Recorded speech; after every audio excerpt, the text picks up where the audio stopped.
یہ اللہ کا خاص کرم ہوا ہے اس ملک پہ کہ یہ تینوں اکٹھے ہو گئے اور انہوں نے فیصلہ کیا عدم اعتماد کی تحریک کرنے کا، وہ میرے خلاف وہ کرنے کا۔ تو میں نے اس دن، آپ یقین کریں، میں نے اللہ سے 2 نفل مانگ کے شکریہ ادا کیا۔ اس لیے ایک منٹ بھی شور نہیں، میں نے اس لیے کیا کہ میں تنگ آ گیا تھا 3.5 سال جب سے حکومت آئی ہے۔ کل حکومت گئی، پرسوں حکومت گئی، آج گئی، نااہل ہے، سلیکٹڈ ہے۔ تو اب جو یہ تینوں اکٹھے ہو کے انہوں نے جو کیا ہے، یہ اب کپتان کی جو یہ بندوق کی نشست ہے نا، یہ تینوں اس کے بیچ میں آ گئے۔ انہوں نے وہ کام کر دیا کہ میں دعا کر رہا تھا کہ اللہ یہ غلط فہمی میں پڑھ کے کہ جی شاید قوم ان کے ساتھ کھڑی ہو جائے گی۔ یہ پاکستانی قوم کو جانتے نہیں ہیں، کیونکہ انہوں نے کسی نے سیاست تو صحیح کی نہیں ہے۔ نواز شریف وہ جنرل جنانی کے چھتوں پہ سریا لگاتے لگاتے وزیر اعلیٰ اور وزیر وہ بن گیا۔ شہباز شریف ٹوکرے کا پھل لے کے جاتا تھا رشوت دینے کے لیے، وہ اوپر آ گئے۔ انہوں نے محنت کون سی کی ہے؟ ان کو تو باہر سے اٹھا کے سلیکٹ کر کے ان کو بنا دیا۔ زرداری نے ایک جعلی پرچہ دکھا کے وہ بن گیا۔ انہوں نے محنت کب کی ہے؟ اور فضل الرحمان 30 سال سے دین کو بیچ رہا ہے، انہوں نے کیا محنت کی ہے؟ ہم یہ ابھی آپ نے پوری فلم دیکھی، ایک پارٹی نے گراس روٹ سے کھڑے ہو کے تھوڑے سے لوگوں کے کیمپین کر کے عوام میں جا کے محنت کر کے مارے کھا کے مشکلیں دیکھ کے ہم یہاں پہنچے۔ یہ کبھی بھی ہمارا مقابلہ نہیں کر سکتے۔ اور عوام کی ایک چیز یہ سمجھ جائے، لوگ مشکل وقت، عالمی مہنگائی، اس کے اندر لوگ مشکل میں تو ہیں، لیکن یہ ان کو غلط فہمی ہوگی کیونکہ لوگ مشکل میں ہیں، لوگ ان 3 چہروں کی کرپشن بھول چکے ہیں، یہ غلط فہمی میں پڑ گئے اور یہ کپتان کی ٹریپ میں آ گئے ہیں۔ اب انشاءاللہ آپ دیکھیں گے یہ کیا ہوتا ہے ان کے ساتھ۔ میں یہ پیشن گوئی کرتا ہوں کہ یہ صرف عدم اعتماد ان کی فیل نہیں ہوگی، ان کی 2023 کی الیکشن بھی گئی۔ جب آپ دیکھتے ہیں کہ جناب وہ پاکستان کا وزیر اعظم اوباما کے سامنے بیٹھا ہوا ہے، کام پہ ٹانگ رہی ہیں، اور جی کہ ناراض نہ ہو جائے، وہ میرے منہ سے کوئی غلط نہ نکل جائے، اور غلط کیا نکلے کہ وہ اوباما کو مسز اوباما کہہ دیتا ہے غلطی میں گھبرا کے۔ تو یہ اس لیے ہوتا ہے، یہ اس لیے ہوتا ہے کیونکہ ان کو پتہ ہے کہ جس وقت وہ چاہے منی لانڈرنگ میں وہ ان کو پکڑ سکتے ہیں، اور یہ وجہ ہے کہ 22 کروڑ کے لوگوں کو یہ غلام بنا دیتے ہیں۔ مجھے یہ بتائیں کہ ڈرون اٹیک، کیا عمران خان ہی رہ گیا تھا کہ یہاں جب 400 ڈرون اٹیکس ان کے 10 سالوں میں ہوئے، زرداری اور شریف کے 400 ڈرون اٹیک ہوئے،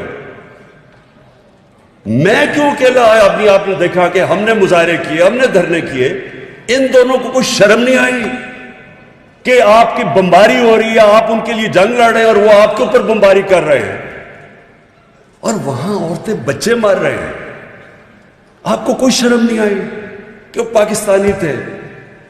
آپ کو کم از کم اتنا ہی منہ سے بول دیتے ہیں کہ دنیا کا کوئی قانون اجازت نہیں دیتا کسی کو جج، جوری اور ایکسیکیوشنر بننا۔ یہ ہر دنیا کے قانون کے خلاف ہے۔ اور میں جب مثال دیتا ہوں لوگوں کو کہ ہمارا جو دہشت گرد بیٹھا ہے لنڈن ایجوے روڈ پہ، اگر ہم اس کے اوپر ڈرون اٹیک کر کے مارے، وہ اجازت دیں گے؟ نہیں دیں گے وہ، کیونکہ ان کو ملک میں قانون ہے، وہ اپنے ملک میں کسی کو قانون توڑنے نہیں دیتے۔ تو میں ایک پہلے سب کو ایک واضح کر دوں اوورسیز پاکستانیز کا، میں نے کبھی آج تک میں نے کبھی نہ میں اینٹی امریکن ہوا ہوں، نہ اینٹی برطانیہ ہوں، نہ اینٹی انڈیا بھی نہیں ہوں میں۔ وہ تو کوئی جاہل آدمی ہو جو ایک پورے ملک کے خلاف ہو جائے، اس سے تو بیوقوف آدمی نہیں ہو سکتا، کیونکہ ہر قسم کے لوگ بستے ہیں ملک کے اندر۔ آپ ایک ملک کے اینٹی کیسے ہو سکتے ہیں؟ آپ ان کی پالیسیز کے اینٹی ہو سکتے ہیں. امریکہ کی وار آن ٹیرر کے میں پہلے دن سے خلاف تھا, میں ہمیشہ خلاف رہوں گا. میں ان کی عراق کی جنگ کے خلاف میں نے لندن کے اندر مظاہرے میں نے ڈیمونسٹریشن کے اندر شرکت کی ہے. برطانیہ کے اندر لوگوں, لاکھوں لوگ انہوں نے مخالفت کی جو کہ عراق کی جنگ میں جا رہا تھا ایک جھوٹ کے اوپر, ویپنز آف میس ڈسٹرکشن پہ. میں نے ان کے ساتھ شرکت کی. تو برطانیہ میں آپ کیسے کہہ سکتے کہ میں اینٹی یو کے ہوں, کیونکہ ان پر بہت بڑی اکثریت نے اس کی مخالفت کی تھی. آج ہندوستان کے اندر جو یہ ہندوتا, ان کی جو یہ فلسفی ہے کہ ہندو ریس صرف انڈیا ہندوؤں کے لیے, باقی وہ برابر کے شہری نہیں, مسلمان, خاص طور پر مسلمان اور پھر کرسچنز. تو یہ تو مجھے پتہ ہے, میں انڈیا کو بڑی اچھی طرح جانتا ہوں. بہت بڑے پڑھے لکھے لوگ ہندوستان کے اس کی مخالفت کر رہے ہیں. وہ سمجھتا ہے کہ نریندر مودی کی جو پالیسیز ہیں وہ ہندوستان کو تباہی کی طرف لے کے جا رہے ہیں. بہت بڑے لوگ ہیں ایسے, ڈرے ہوئے ہیں اس وقت, کیونکہ فیشزم ہے وہاں, خوف ہے وہاں, میڈیا کے اوپر خوف ہے, ججز کے اوپر خوف طاری کیا ہوا انہوں نے. ایک فیشسٹ گورنمنٹ ہے وہاں. لیکن میں اینٹی انڈیا تو نہیں ہوں. ہم بھی دعا کرتے ہیں کہ وہاں کوئی صحیح لیڈرشپ آئے تاکہ وہ ہندوستان میں کشمیریوں کا حقوق دے. وہاں مسلمان ہیں, وہاں ان کو برابر کا شہری بنائے. ہم بھی یہ دعا کرتے ہیں. اور اگر وہ کشمیر میں جو انہوں نے قدم اٹھایا تھا 5 اگست 2019 کا, وہ واپس لیتے تو ہم پھر ان سے اپنے تعلقات نارمل کر سکتے اور بات چیت پہ مسئلے حل کر سکتے.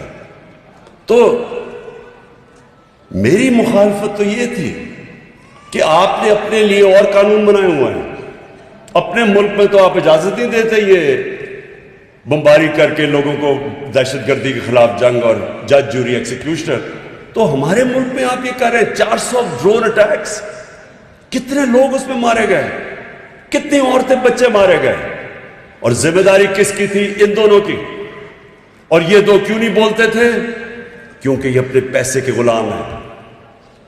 اگر چوری کے ان کو اتنا پیسے سے پیار ہے, یہ اس ملک کو بیچ دیں گے اپنے پیسے کو بچانے کے لیے. کوئی انڈیکیٹر لے لو, ہماری تعلیم لے لو. پہلی دفعہ پاکستان کی تاریخ میں یکساں تعلیمی نصاب ہم لے کے آئے ہیں. کبھی کسی نے نہیں سوچا اس چیز کا. اور ہمارا سب سے بڑی چیز, میں چیلنج کرتا ہوں کہ جو ہماری گورنمنٹ نے پہلی دفعہ کوشش کی اپنے نچلے طبقے کو اٹھانے کے لیے, کبھی اس طرح کی کوشش پاکستان کی تاریخ میں نہیں ہوئی. ہیلتھ کارڈ, آپ امریکہ انگلینڈ بیٹھے ہیں, کہیں بھی آپ کو ہیلتھ انشورنس نہیں ملتی پیسے دیے بغیر. یہ ہم کر رہے ہیں پاکستان میں کہ ہر خاندان کو ہم 10 لاکھ روپیہ دے رہے ہیں ہیلتھ انشورنس میں مفت, ہر خاندان کو دے رہے ہیں. یہ کوئی تصور بھی نہیں کر سکتا غریب ملکوں کے اندر. اور اسی لیے ہی یہ ڈاکوؤں کے ٹولوں کو ڈر لگا ہوا ہے. اس ٹولے کو ڈر لگا ہوا ہے کہ یہ جو کر رہے ہیں آگے تو ان کی دکانیں بند ہونے لگی ہیں. 50 سال کے بعد پاکستان میں ڈیمز بن رہی ہیں. 50 سال پاکستان کوئی ڈیم نہیں بنی.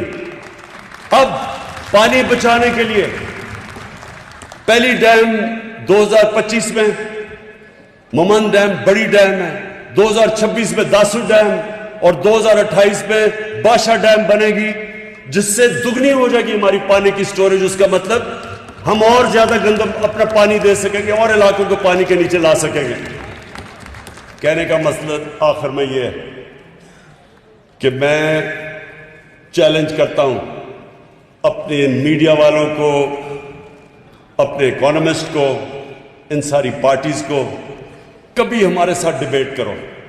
ہم آپ کو ثابت کریں گے کہ آپ تو 30 سال 35 سالہ باریاں لیتے رہے ہیں.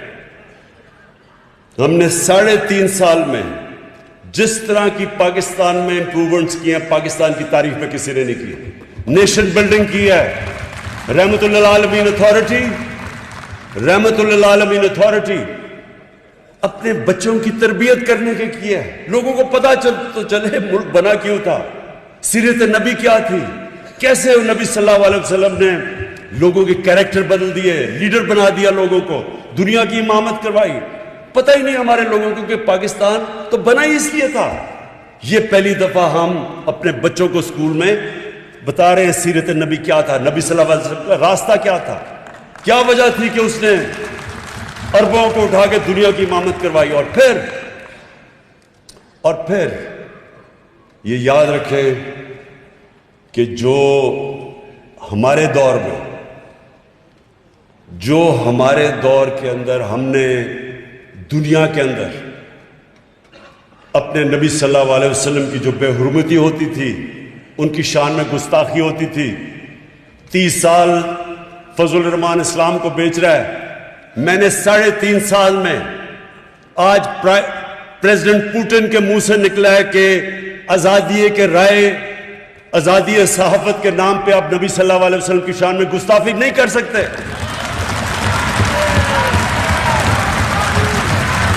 جسٹن ٹروڈو، کینیڈا کا پرائم منسٹر جسٹن ٹروڈو نے اس نے سٹیٹمنٹ دیا ہے کہ آپ آزادی ہے رائے کا نام اس کی پیچھے ہمارے نبی صلی اللہ علیہ وسلم کی شان میں گستاخی نہیں کر سکتے. یہ پہلی دفعہ ہوا ہے. یہ اتنی دیر جو دکان لگائی ہوئی ہے اسلام کی، فضل الرحمان مجھے بتائیں، آپ نے ایک ہیڈز آف اسٹیٹ تو دور کی بات ہے، آپ نے کسی ان کے چپڑاسی سے بھی یہ کلوایا ہے باہر؟ آپ کو پتہ ہے آج یونائٹڈ نیشنز کے اندر، یہ میں آپ کو بتانا چاہتا ہوں کہ آج یونائٹڈ نیشنز کے اندر آج ڈیبیٹ ہو رہی ہے اور ریزولوشن پاس ہوگا اسلامو فوبیا کے خلاف.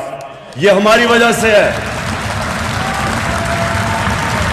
آپ بیرون ملک پاکستانیوں کو پتہ ہے اسلامو فوبیا کیا ہے، یہاں تو لوگوں کو نہیں پتا.